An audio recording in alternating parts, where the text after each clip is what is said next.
Listo, muy buenos días. Mi nombre es Lady Caterin Perea y el día de hoy vamos a realizar una capacitación relacionada con primeros auxilios. ¿Me confirman si ven la presentación? Sí, señora. Sí, señora. Bueno, muchas gracias.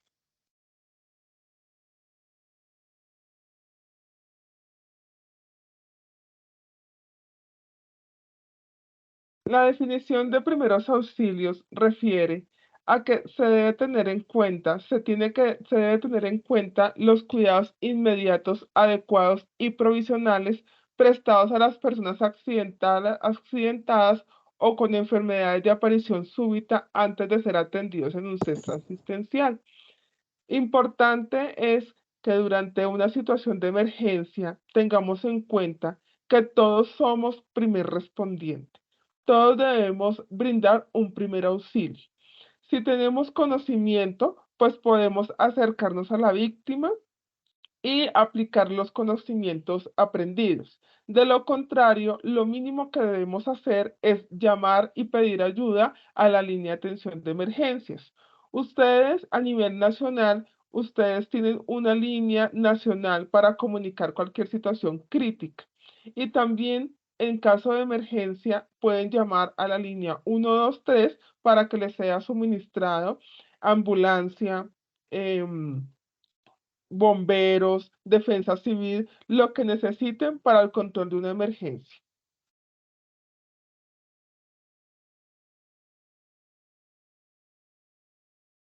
Deben tener en cuenta siempre unos procedimientos específicos a realizar.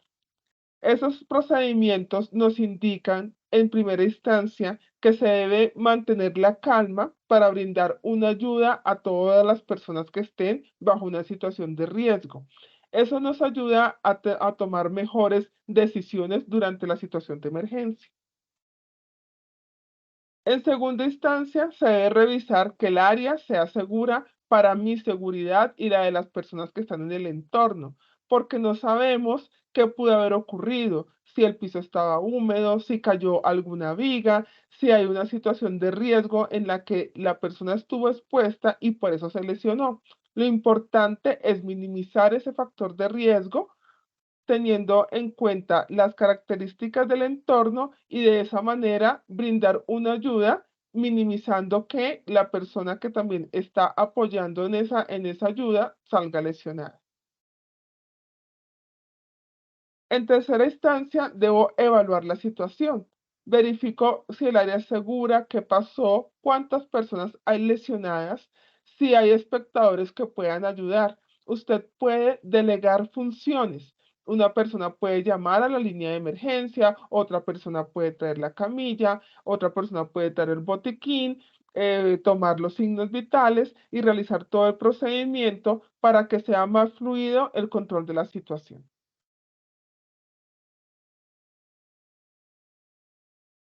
Se debe evaluar todos los sistemas de comunicación que tengamos para poder comunicarnos al 123 o llamar a la sede principal para poder obtener la ayuda lo antes posible.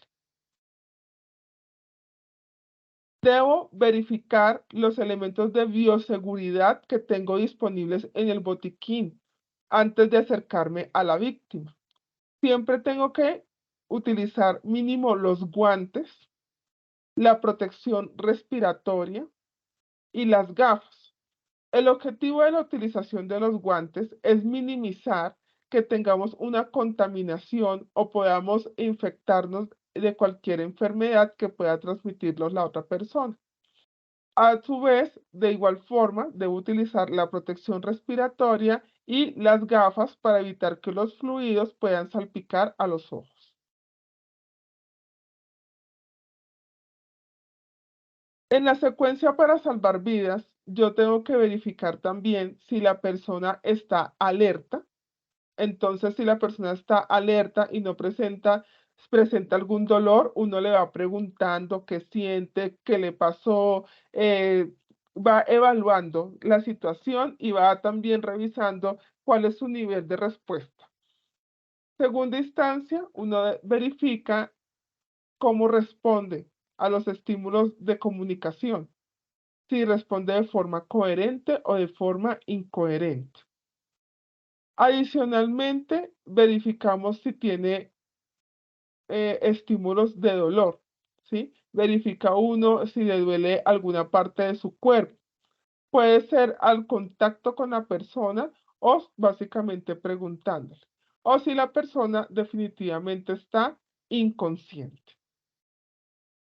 Siempre es importante tener en cuenta que antes de intervenir a la persona, yo debo pedir autorización para poder intervenir o tocar a esa persona. Debo presentarme. En mi caso, mi nombre es Lady Catherine Perea, tengo conocimientos en primeros auxilios, me permite hacer una valoración. Entonces, si la persona está consciente, dirá si sí permite o no permite realizar la valoración. Si la persona está inconsciente, puedo pedir autorización a las personas que están al lado de esa persona para ver si ellos autorizan que se pueda intervenir. Y si estoy solo con la persona, cuando llega la llamada a la línea de emergencias, pues en esa línea de emergencias incluso me van a indicar cuáles son los primeros auxilios que yo voy a ir brindando mientras que llega la ayuda.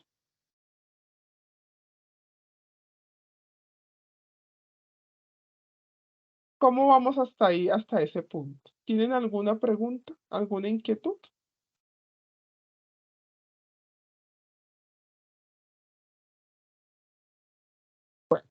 Entonces, continuamos. Al realizar la valoración primaria, yo debo tener en cuenta la secuencia para salvar las vidas. La primera es circulación. La circulación refiere a verificar el pulso.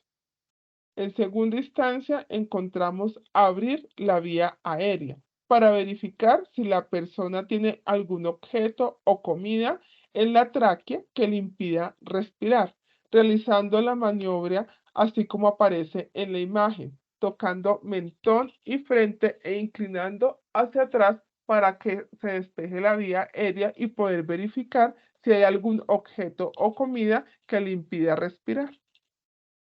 En tercera instancia, verificamos la respiración. Si la persona efectivamente respira. ¿Cómo hago esa verificación? Está muy pasito.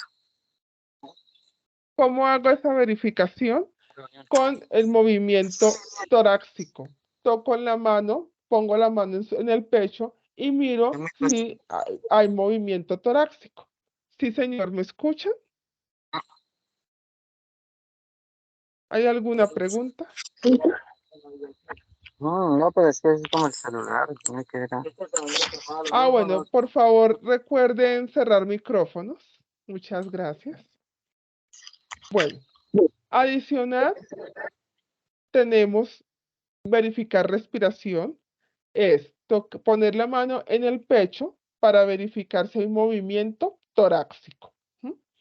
Entonces, estos 3 puntos refieren a la valoración primaria. Recordemos, verificar pulso, verificar vía aérea, que no haya obstrucción en la tráquea, y verificar respiración con el movimiento torácico. Para la verificación de la valoración secundaria, la evaluación se hace cuidadosamente, verificando cada una de las partes del cuerpo. Yo debo tener los elementos de bioseguridad puestos, guantes, tapabocas, gafas. Es indispensable en todos los casos que tengan puestos los guantes. Inicio tocando con firmeza la cabeza de esta forma y verifico los guantes para ver si hay sangrado. Luego toco el rostro, las extremidades, observo el gesto de dolor de la persona, si hace algún gesto. Observo si hay cambio de color en la piel, si hay inflamación y la estructura de la extremidad que esté tocando. Eso me permite ver si hay alguna luxación, algún esguince, hemorragia o algún daño que se haya ocasionado a partir del evento. Continúo con el tórax, tocando firmemente abdomen, pelvis y extremidades de brazos y piernas. ¿Mm? En eso consiste la valoración secundaria. Para verificar los signos vitales, yo debo tener en cuenta el pulso, la respiración, la temperatura y la tensión arterial. Primordialmente, iniciamos con pulso y respiración. Tenemos 8 puntos para tomar el pulso. La arteria temporal es en la sien, arteria carótida en el cuello, arteria radial en la muñeca, arteria cubital en el brazo, arteria femoral en la ingle, arteria poplítea detrás de la rodilla, arteria tibial en el tobillo y arteria pedia en el pie. Entonces, son 8 puntos que tenemos para tomar esas pulsaciones. En este momento, permítanme un segundo, los invito a que por favor se tomen el pulso en alguno de los puntos definidos. Vamos a hacer este ejercicio por 1 minuto y van a anotar el resultado en los comentarios para poder verificar si tenemos el conocimiento para tomar ese pulso. Vamos a utilizar estos 2 dedos. Recuerden, estos 2 dedos. Y si lo vamos a tomar en la arteria radial, si me pueden observar, de este dedo a este punto, como al lado de la articulación. Entonces, por favor, me indican. Les voy a indicar el tiempo. Vayan buscando, por favor, su pulso. Recuerden que debemos anotarlo. El número que les dé, debemos anotarlo en el chat. Vamos a iniciar ya. Van contando, por favor, ese pulso.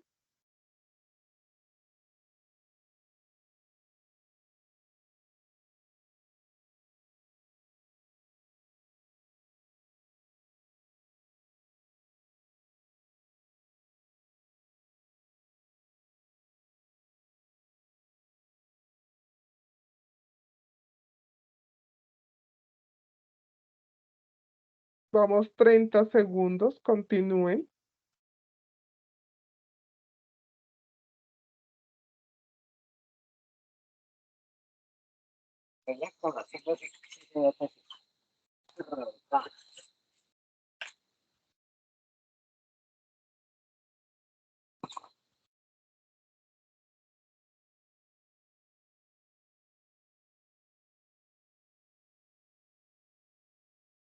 Listo. Ya. Muy bien. Entonces, dejemos los datos ahí en el chat del grupo para ir verificando ese pulso y al final de la capacitación vamos a hacer un recorderis de los temas. La valoración del pulso, los niños de meses tienen pulsaciones entre 120 y 40 pulsaciones por minuto. Los niños entre 80 y 100 pulsaciones por minuto, los adultos entre 60 a 100 pulsaciones por minuto y el adulto mayor entre 60 o menos pulsaciones por minuto. Eso es un dato muy importante a tener en cuenta.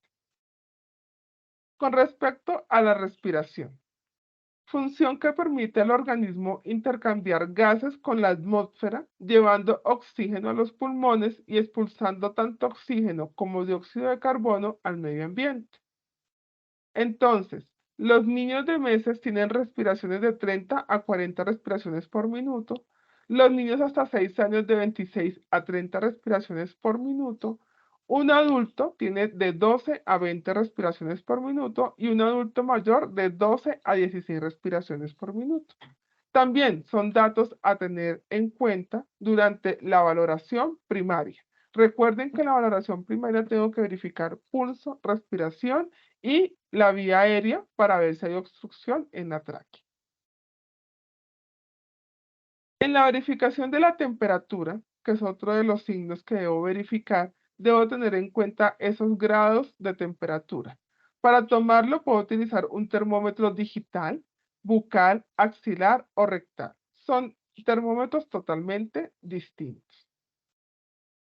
La temperatura promedio en una persona está entre 36 y 36.5 grados centígrados.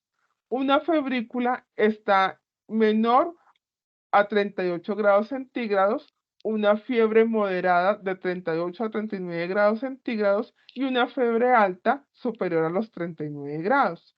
Es muy importante cuidar la fiebre desde el momento en que se presenta como fiebre, como febrícula o fiebre moderada, ya que el no cuidar de una fiebre puede generar convulsiones, puede generar problemas en los ojos, en los oídos y hasta la muerte. Entonces debemos ser muy cuidadosos de este punto de la temperatura.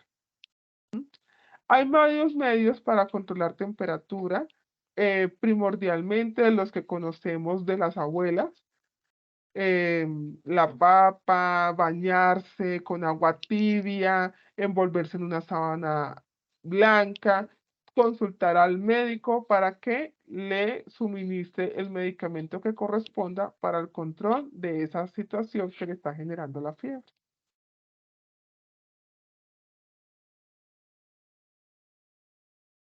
¿Cómo vamos hasta ahí?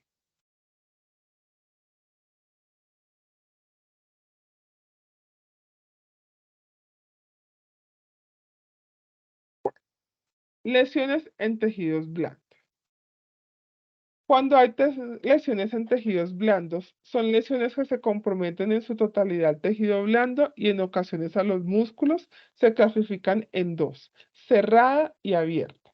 Una herida cerrada son aquellas en las que no hay separación de tejidos producidos por golpes. Se evidencia un hematoma y están menos expuestos a infecciones. Y una herida abierta, pues ya está más susceptible a la contaminación porque se presenta la separación de los tejidos y sangrado. Tenemos diferentes tipos de heridas. Heridas punzantes, que son heridas con algún objeto cortopunzante, como una puntilla, un vidrio, ¿cierto? En ese tipo de casos no debemos retirar por ningún motivo el objeto. Se debe dejar en ese punto, porque al retirarlo podemos generar mayor lesión en los órganos afectados y aumentar el nivel de sangrado. Entonces, lo que yo debo hacer es básicamente lavar la herida dejando el objeto ahí, colocar gasas alrededor y asegurar y ajustar con una venda elástica para evitar que el objeto se mueva, genere cizallamiento y mayor daño, mientras que llega al hospital, le hacen los exámenes pertinentes, le retiran el objeto y le brindan la ayuda que corresponde. Tenemos también heridas cortantes abiertas que se pueden generar con un cuchillo o con un vidrio, con una lámina. Ya les voy a explicar cómo se hace ese tipo de primer auxilio, ese tipo de curación. Heridas cortantes, laceraciones, que son como raspaduras por una caída. Heridas heridas abulsivas, son aquellas que se presentan violentamente separando o rasgando el tejido. Puede ser incluso por una mordedura. Heridas por aplastamiento, que son heridas abiertas o cerradas, ocurren cuando partes del cuerpo son atrapadas entre objetos pesados, pueden incluir fractura y a veces hemorragia interna o externa. Las heridas tienen un tratamiento que corresponde a el uso de los elementos de bioseguridad, es lo más importante. Recuerden que siempre antes de atender una herida deben ustedes protegerse utilizando como mínimo los guantes, gafas y tapabocas. Posterior a eso, se retira la ropa que cubre la herida. ¿M? Se pueden utilizar las tijeras antitrauma que están en el botiquín para cortar la ropa si es necesario o si se puede simplemente recoger de alguna manera que no genere mayor lesión, también es correcto. Se debe lavar la herida. La herida se lava con el suero fisiológico que se encuentra en el botiquín o también si en el sitio en donde estamos hay agua potable, también se puede utilizar el agua de la llave. Para controlar la hemorragia, se coloca una gasa encima de la herida y se genera presión. Esa gasa inicial no se debe retirar. Esa gasa inicial se debe dejar ahí porque ya se está generando un coágulo que está controlando el sangrado. ¿Sí? Si se mantiene la gasa sobre la herida, controlamos ese sangrado y colocamos gasas, las que sean necesarias, una sobre la otra, hasta que ya no sangre más. Posteriormente, ya puedo colocar una venda elástica envolviendo la gasa y la herida, generando una presión leve. Es muy importante que la presión sea leve, ya que debo verificar con la persona que no le cambie el color de la piel en donde tiene la lesión, que no sienta hormigueo o dolor, porque quiere decir que la venda elástica está muy apretada y lo que está inhibiendo es la circulación de la sangre y por ende la circulación, generando riesgo en el tejido que está sano y entonces podemos generar una mayor lesión. Entonces recuerden, deben colocar la venda elástica de forma suave, generando una presión firme pero no fuerte. Se debe evitar la aplicación de cualquier tipo de medicamento. Nosotros desde el primer auxilio no debemos aplicar medicamentos ni tampoco brindarle medicamentos a la persona lesionada. Eso únicamente lo debe hacer un médico. Heridas con amputación. En caso de que haya una amputación que corresponde a una extirpación traumática de una parte o total de una extremidad, a menudo se presenta con hemorragias mayores. En caso de presentarse una amputación como la que vemos en la imagen, lo que debemos hacer es básicamente tener dos bolsas. Debemos conseguir y siempre mantener en nuestro botiquín dos bolsas.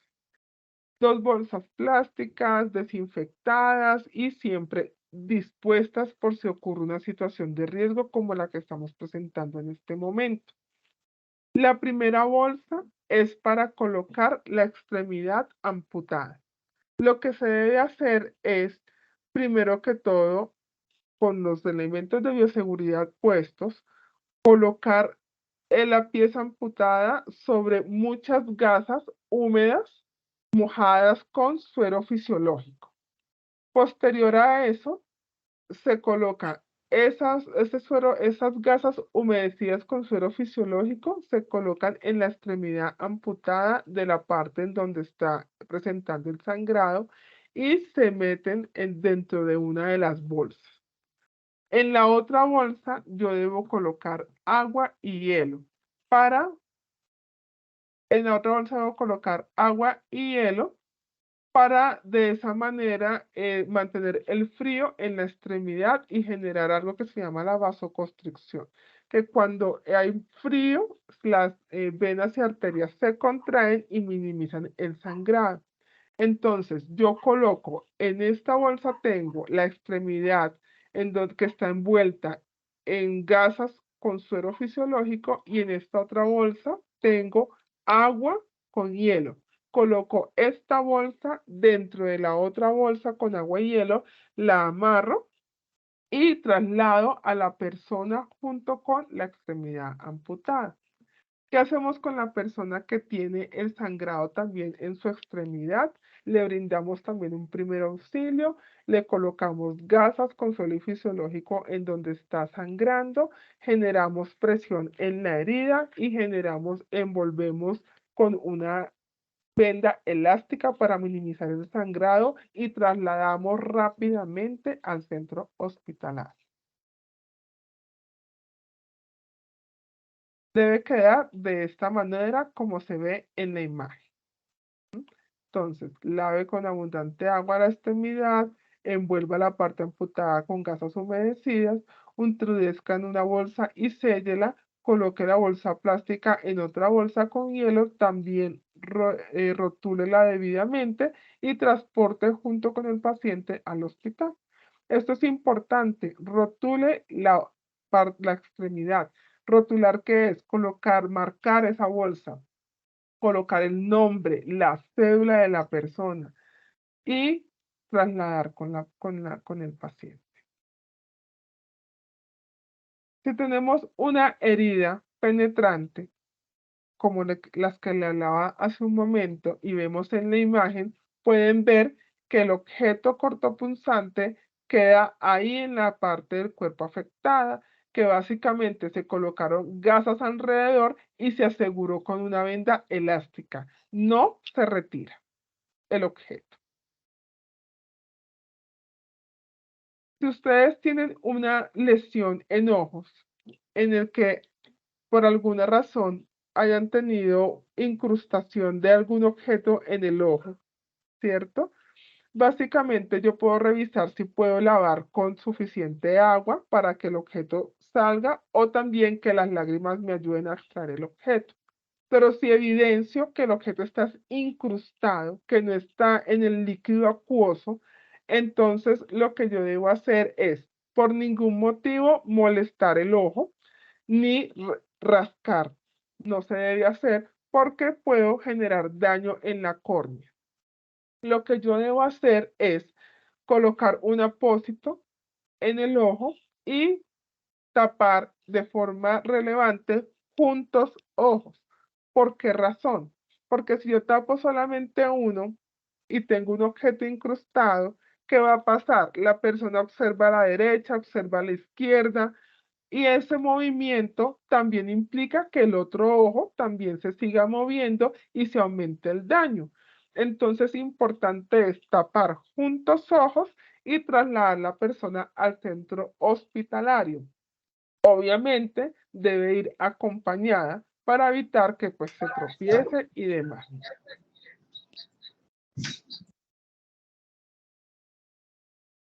En caso de quemaduras.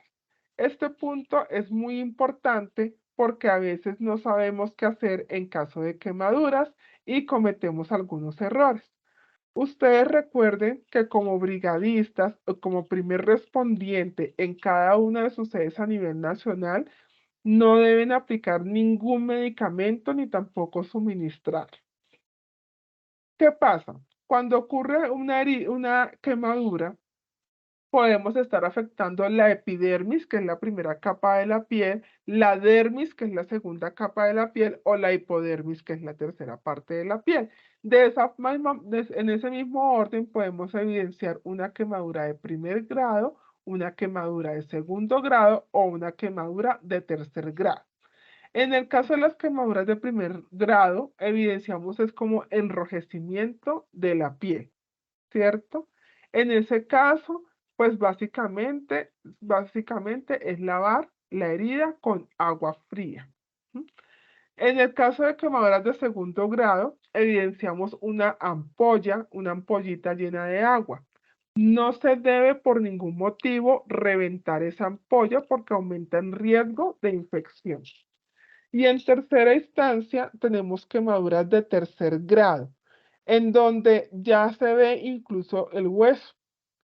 No debemos tocar esas heridas. Desde el primer auxilio, lo que ustedes deben hacer en caso de quemaduras de primero, segundo o tercer grado, únicamente es coger gasas estériles que estén totalmente selladas, estériles totalmente, las humedecen con suero fisiológico y esa gasita húmeda la colocan sobre la herida, ¿sí? Y le hacen un vendaje muy suave, sin presión. Básicamente es como para sostener las gasitas húmedas sobre la piel.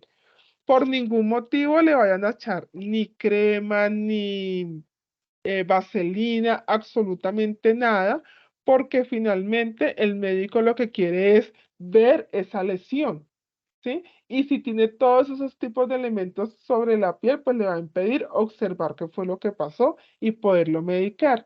Y es probable que la enfermera en el centro médico lo que tenga que hacer es lavar esa herida y limpiar. Y ese contacto para limpiar o quitar, retirar una vaselina o una crema es fuerte. Entonces, lo que debemos hacer es minimizar el dolor a esa persona.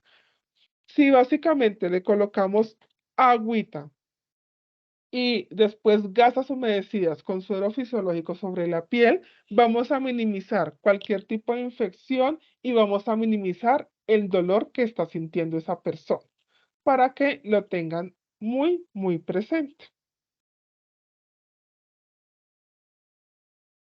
Aquí está la observación de lo que hablaba frente al tratamiento de las quemaduras.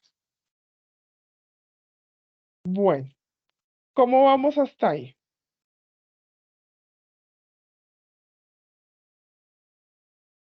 Bien, bien. Vamos a, bueno, lo ideal es que podamos resolver algunas preguntas.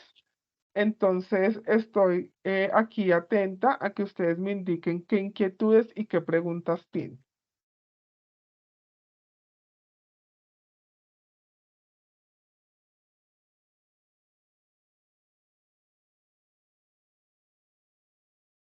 ¿Ninguna duda? ¿Todo quedó muy claro? Bueno, yo tengo una duda. Sí, señor. En caso de un accidente, si hay daño de una extremidad, o sea,